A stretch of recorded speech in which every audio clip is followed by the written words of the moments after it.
Bismillahirrahmanirrahim. Assalamualaikum warahmatullahi wabarakatuh. Selamat datang di channel Tajwid TV. Kembali lagi kita akan mengurai hukum-hukum bacaan yang terdapat di dalam mushaf Al-Quran. Kali ini kita akan masuk ke surah berikutnya, yakni surah Al-Masad, atau biasa juga disebut dengan surah Al-Lahab. Sebelum kita mulai mengurai hukum-hukum yang terkandung di dalam surah Al-Masad, kami akan membaca terlebih dahulu ayat-ayat yang terkandung di dalam surah Al-Masad. A'udzu billahi minasy syaithanir rajim. Bismillahirrahmanirrahim. Tabbat yada abi lahabin wa tabb. Ma aghna anhu maluhu wa ma kasab. سيصلى نارا ذات لهب وامرأته حمالة الحطب في جيدها حبل من مسد.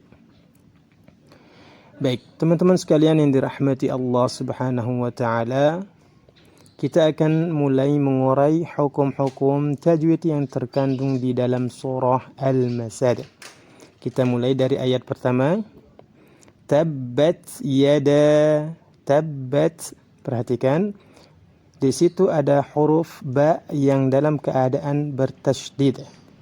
Setiap huruf yang bertasydid ditahan satu harakat, kecuali huruf nun dan mim. Jika ada huruf nun dan mim bertasydid, maka harus ditahan dua harakat. Contoh, inna. Jika terdapat tasydid di selain huruf yang kedua tersebut, maka ditahan satu harakat saja. Contoh, tabbat, tabbat, tabbat. Tidak boleh terlalu lama ditahan. Kemudian huruf berikutnya yakni huruf ta. Huruf ta memiliki beberapa sifat yang harus diketahui oleh para pembaca Al-Quran sehingga tidak salah mengucapkan huruf tersebut. Apa saja sifatnya? Sifatnya yang pertama adalah sifat hams. Nafasnya keluar ketika mengucapkan huruf ta. Tabbat, tabbat, tabbat. Kemudian yang kedua, huruf ta ini memiliki sifat apa? Sifat syiddah. Sifat syiddah. Jadi nafas suaranya terputus ketika membaca huruf ta. Tabbat, ya, nafasnya jalan, suaranya terputus. Tabbat yada, tabbat yada. Huruf berikutnya yakni huruf yada, dal. Ya, kenapa dipanjangkan? Karena di situ terdapat huruf mad. Yakni huruf mad, salah satu huruf mad yang terdapat pada surah Al-Masad. Ayat yang pertama ini adalah alif, sebelumnya fathah. Alif sebelumnya fathah ini merupakan salah satu huruf mad. Jika huruf mad ini bertemu dengan hamzah, maka ada tandanya di atas, seperti tanda bendera. Jika pertemuan tersebut di lain kosakata, maka dihukumi mad jaiz munfasil. Munfasil artinya terpisah. Jaiz artinya boleh. Maksudnya apa? Boleh dibaca dua harakat sampai 5 harakat. Boleh 2, boleh 3, boleh 4, sampai 5 harakat. Namun kebanyakan orang menggunakan kadar harakat hanya 4 harakat sampai 5 harakat. Contoh, tabbat yada abi, yada abi. Nah, huruf berikutnya yakni huruf ya sukun sebelumnya kasrah dihukumi mad tabi'i, dipanjangkan 2 harakat. Abi, abi, abi. Lahabin wa tab. Perhatikan, lahabin di situ ada tanwin kasratain bertemu dengan huruf waw, dihukumi idgham bigunnah. Idgham bigunnah memiliki 4 huruf, di antaranya adalah huruf waw. Jika ada tanwin atau nun sukun berdampingan dengan huruf waw atau huruf yang lain yang 4 tersebut, maka harus dibaca dengan dimasukkan. Lahabin, kemudian disertai dengan gunnah, ditahan 2 harakat. Lahabin wa tab. Kemudian huruf berikutnya adalah huruf ba yang dalam keadaan bertasydid dan waqaf.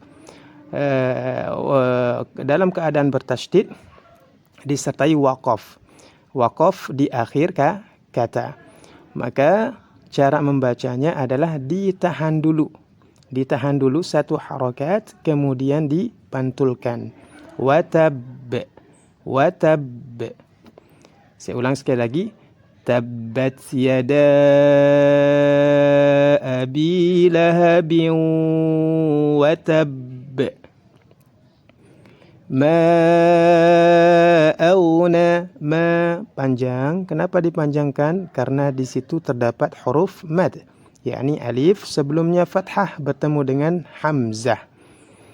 Biasanya ketika mad bertemu dengan hamzah, maka di situ terdapat tanda bendera.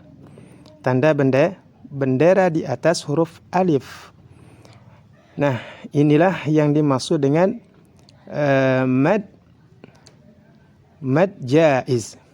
Nah, mad jaiz itu adalah pertemuan antara mad dengan hamzah di lain kosakata. Jika pertemuan hamzah dan mad di dalam satu kosakata, maka hukum bacaannya adalah mad wajib. Namun di sini disebutkan mad jaiz. Kenapa? Karena alif sebelumnya fathah huruf mad di kosakata pertama, hamzah di kosakata berikutnya, terpisah, sehingga disebut dengan mad jaiz munfasil. Boleh dibaca 2, 4 sampai 5 harakat. Ma aghna, na panjang 2 harakat, mad tabi'i. Anhu, anhu, nun sukun bertemu dengan ha, maka dihukumi izhar halqi. Izhar halqi adalah pertemuan antara nun sukun dengan huruf halqiyah. Huruf halqiyah ada 6. Yang pertama hamzah, yang kedua ha, ain, ha, ghain, dan kha. Itulah huruf-huruf halqiyah. Huruf ha ini termasuk salah satu bagian dari huruf halqiyah. Maka harus dibaca dengan jelas jika berdampingan dengan huruf nun. Nunnya harus dibaca jelas. Anhu, anhuma, ma panjang 2 harakat karena dihukumi mad tabi'i. Maluhu wa ma, hu, ha dhamir dihimpit dengan 2 harakat, maka dihukumi dengan dihukumi mad silah sughra. Mad silah sughra karena tidak terdapat hamzah di depan atau setelah ha kinayah, maka dihukumi mad silah sughra atau mad silah qasirah. Wama, wama, wama panjang 2 harakat, mad tabi'i kasab. Waqaf, ketika mewaqafkan suatu kata maka diakhiri dengan sukun kasab. Kemudian perhatikan sifatnya. Jika dia memiliki sifat qalqalah maka harus dipantulkan. Contoh kasab. Kemudian ayat berikutnya sayaslana. Sayasla, la panjang 2 harakat, dihukumi mad tabi'i. Na dipanjangkan juga mad tabi'i. Ranza, perhatikan tanwin atau fathatain bertemu dengan huruf zal. Huruf zal ini merupakan salah satu huruf dari ikhfa hakiki, maka harus dibaca dengan samar. Tanwinnya harus disamarkan. Tidak boleh dibaca ranza, harus samar. Dan ditahan 2 harakat. Sayasla naran zata lahab. Kemudian ayat berikutnya wamra'atuhu, mim sukun. Sebelum mim sukun ada hamzah wasal yang berada di tengah kata, maka hamzah ini tidak dibaca, tidak boleh wa amra'atuhu. Ya, jika berada di pertengahan maka harus hilangkan, tidak dibaca. Contoh wamra'atuhu masuk ke huruf mim. Mim sukun bertemu dengan huruf ra dibaca izhar. Nama hukumnya adalah izhar syafawi. Karena pertemuan antara mim sukun dengan seluruh huruf hijaiyah kecuali mim dan ba. Wamra'atuhu, hu hamma, hak dhamir atau hak kinayah bertemu dengan huruf ha, bukan huruf hamzah. Jadi hukum bacanya adalah mad silah sura. Hammalatal, ma panjang, mim bertasydid, ditahan 2 harakat, baru dipanjangkan 2 harakat. Hammalatal hatab. Latal hatab. Perhatikan di situ terdapat lam ta'rif, yakni lam ta'rif terbagi menjadi 2 bagian hukum. Yang pertama izhar dan yang kedua idgham. Di sini dihukumi izhar. Kenapa? Karena setelah lam itu terdapat huruf ha.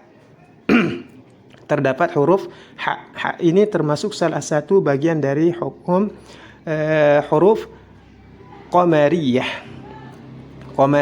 Jadi apabila ada lam sukun bertemu dengan salah satu huruf qamariyah, maka lam sukunnya dibaca izhar. Hammalatal hatab, waqaf dan dipantulkan. Fi jidiha, fi panjang 2 harakat, ji juga panjang 2 harakat, diha, ha 2 harakat, semuanya mad tabi'i. Hablum mim masad. Hablum tanwin, dhammatain bertemu dengan mim. Mim nun sukun bertemu dengan mim. Jika ada tanwin atau nun sukun bertemu dengan huruf mim, maka dihukumi idgham bi gunnah. Dimasukkan, ditahan 2 harakat disertai dengan gunnah. Hablum mim masad.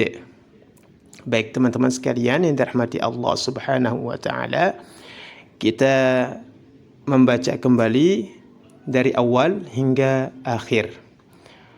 A'udzu billahi minasy syaithanir rajim. Bismillahirrahmanirrahim. Tabbat yada abi lahabin wa tabb. Ma aghna anhu maluhu wa ma kasab. Saya ulang sekali lagi. Ma aghna anhu maluhu wa ma kasab. Sayasla naran zata lahab. وامرأته حمالة الحطب في جيدها حبل من مسد. Baik, itulah penjelasan singkat dari surah Al-Masad. Semoga bermanfaat Barakallahu fikum. Wassalamualaikum warahmatullahi wabarakatuh.